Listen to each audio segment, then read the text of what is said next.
Hey guys, welcome to the Best Online Tutorials channel. In this video I'm showing you and explaining how to use Google Chrome Save to Check feature.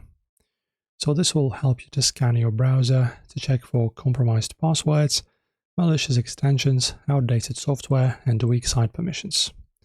In order to check, go here, three dots, then navigate to Passwords and Autofill, and then go to Google Password Manager. After that, just click on the second tab, which is Checkup. And as you can see now, in my case, I have one compromised password. So if you wish to address it, click on here.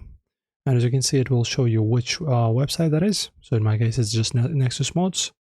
Right, so you go change password. You can also see your login here. You can't see your password.